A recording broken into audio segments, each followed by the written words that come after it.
Je viens de sortir aux éditions du Petit Pavé mon 26e bouquin « Hipparchia, mon amour », livre collectif sur la philosophe grecque la plus connue de l'Antiquité, mais originale parce qu'aucun livre n'était paru sur elle. Elle vivait à l'époque de Diogène, partageait ses idées. Et ce premier livre de la collection que je crée au Petit Pavé, qui s'appelle Les Philosophes, s'inscrit dans la démarche zygomatique que j'essaie d'insuffler dans la formation et qui m'a fait écrire, ou plutôt coordonner, en mai dernier, un livre qui est sorti aux éditions EPU, intitulé « Mûrir de rire ». J'avais déjà publié un certain nombre de livres sur l'humour, le premier préfacé par Mérieux, mais une génération était passée entre-temps,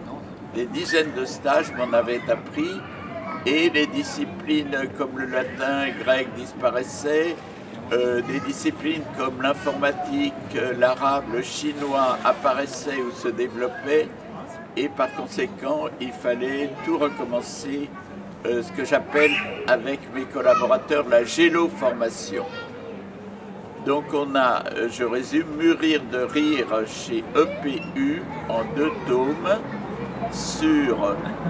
l'humour dans la formation, dans les disciplines, premier tome, comme outil interdisciplinaire, 2e tome. Et d'autre part, on a aux éditions du Petit Pavé « Hipparchia, mon amour », philosophe cynique qui nous enseigne, comme Diogène, comme Cratès, son époux, la simplicité, qui nous apprend à respecter la nature, l'animalité en nous et hors de nous, et qui, par là, nous rapproche en quelque sorte de la sagesse.